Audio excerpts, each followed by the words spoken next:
Hey guys, what's up? It's Vanessa and I'm here with another bookish video. So today I am doing a video where I'm going to recommend to you my favorite books of 2020 so far. And these are books that I read in 2020, not necessarily books that just came out this year. In order for me to recommend these though, I feel like you need to know what kind of books I enjoy because I think that makes a big difference on what I think you're gonna love the best. So first of all, I am a huge mood reader, which means that I tend to give 5 stars to books that make me cry or feel something amazing. I don't know. So a lot of these books are very sentimental to me as a person. This year I've read 88 books, which is a huge jump from last year, which I think was like 2 or 3. The pandemic really helped me with finding a hobby, and reading was that.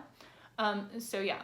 And I started with YA and just like contemporaries, and I really like that. And then eventually I moved into romance, like adult romance or new adult romance. And then I got really into thrillers, so you'll see that. And I actually read 2 memoirs this year as well, which somehow made it to this list. So let's go ahead and get started. I made a Goodreads list of my top 10 books of this year. So hopefully one of these will find its way to your top 10. And if you've read any of these already, please let me know because I'm always excited to talk about books. So I'm going to start with the first book I read, and these will all start around March all the way to the most recent book I've read that has made the list. And I'm going to tell you a little bit about the book and who I think would benefit from it. So the first book on my list is a YA contemporary, and that is The Sun is Also a Star by Nicola Yoon. And this book just captivated me. It was actually recommended to me by one of my students from last year. This book is, it is a contemporary, but I guess it's also a romance. It follows 2 young teenagers who are both, I believe, seniors in high school. They both live in New York City, and they just happen to meet one day. The Mel in this is very smart, into science, and he's trying to prove that 2 people could fall in love by asking each other a certain amount of questions. So he's trying to do just that with our lead female character. She is actually dealing with immigration because her family is about to be deported, and this book just kind of wraps up things you go through in high school, a little bit of romance, and just kind of how the universe plays into everything. I really liked it because other than it just having a dual perspective, the character list is diverse, and I really enjoyed that. And then also there was just little tidbits where there was an actual narrator, like there was chapters where there was a narrator where it talked about other people who were around our main characters. I really enjoyed this book. I gave every single one of these books 5 stars, so I'm just gonna say that now. I gave this a 5-star, and I really think you should read it if you're looking for something cute, but also that involves the universe, but does deal with heavy topics such as immigration. The next book on my list is All Your Perfects by Colleen Hoover. This book did not come out this year, neither did The Sun is Also a Star. This was actually the 3rd Colleen Hoover book I read. I started with Regretting You, and then I read It Ends With Us, and then this was the 3rd book I picked up.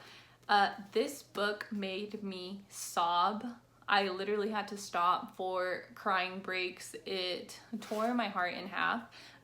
It deals with a couple, and they are kind of doing like what's happening now and then flashbacks in their marriage, and it just deals with fertility issues and someone who has gone through similar things in the past. It just like broke me. So it is a romance story, it is powerful, but I just felt like I connected to this so much because it was something that I had been through. So I love this one. It's probably my favorite Colleen Hoover book. It is my favorite Colleen Hoover book. If you want to cry your eyes out, pick it up. The next book I borrowed from the library, so I don't actually have, and that is The 7 Husbands of Evelyn Hugo by Taylor Reed Jenkins, I believe. I'll insert a picture. This book was the first kind of like historical romance I picked up. I don't really like historical romances, but if you're trying to dip your toes, if you like romance and you want to see if you maybe like historical romance, I would dip into this one. And it's not even that historical. I want to say it starts not that long ago. like maybe 20, 30, 40 years ago. I don't even remember when it takes place.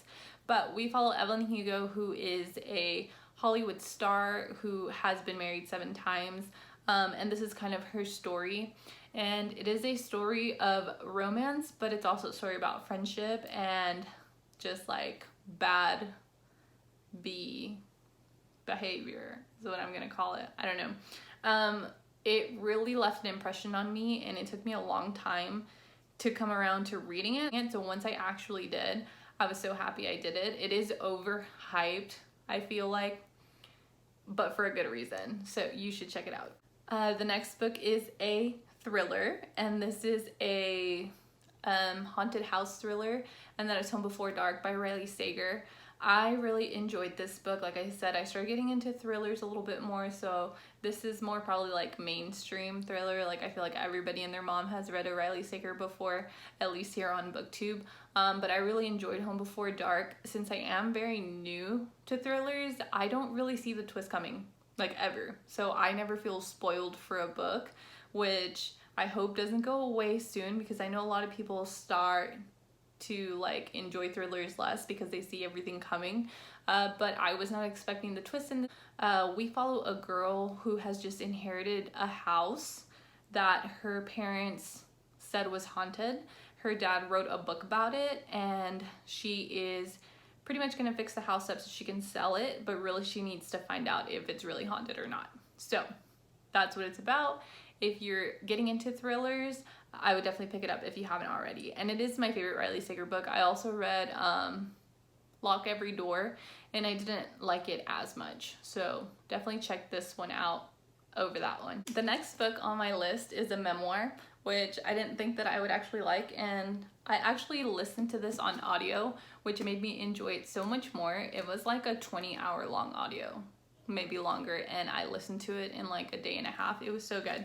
And that is Becoming by Michelle Obama. Again, this was not a new book to 2020, but it was new to me.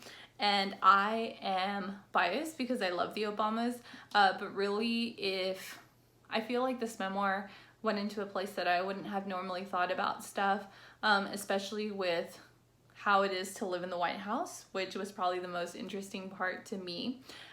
So if you're looking for a good memoir, it is kind of long, but I love that Michelle is the narrator. Michelle, you know, we're best friends, whatever, in first name basis. I would definitely check this out.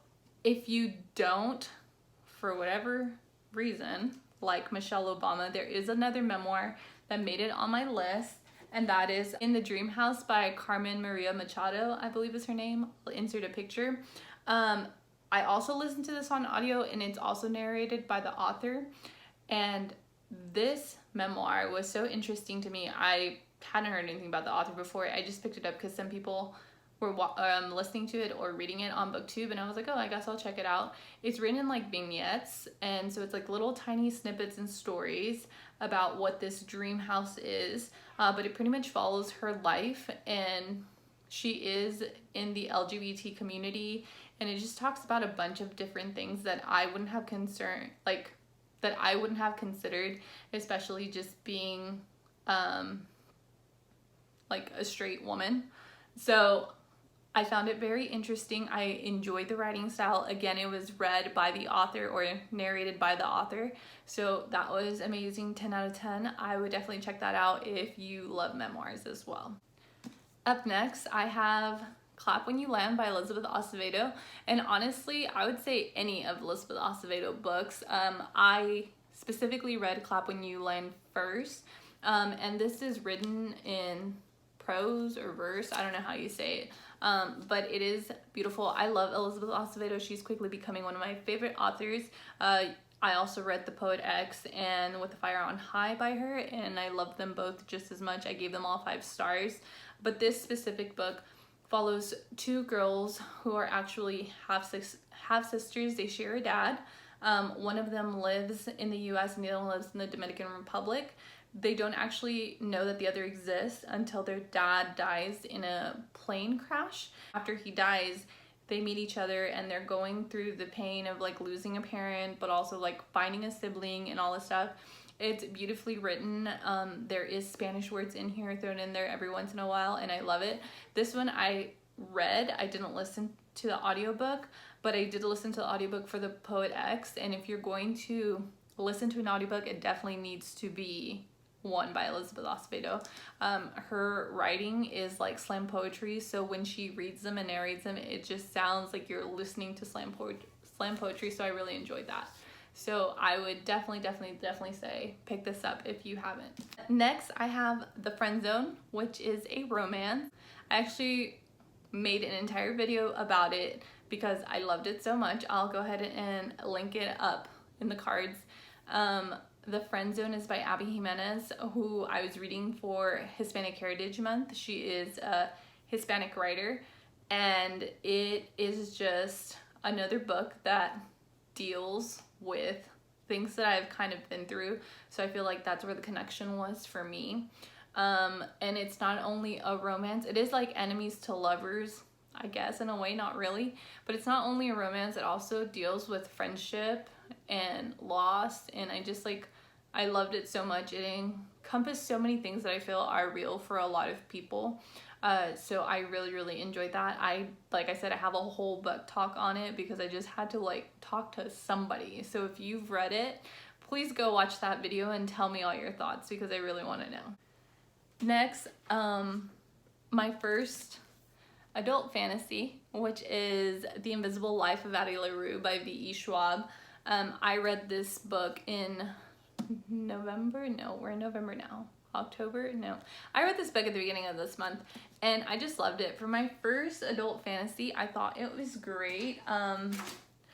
I didn't know that I was going to like it as much as I did, especially because at the beginning it really does have some historical elements again, and I'm not really somebody who likes to read historical fiction, but I feel like it's not a romance, which is what I'm used to. Really, it was just like Addie LaRue, in my mind, is very progressive. She's a feminist. Like, it's just about her getting through all of these struggles and learning to live her life.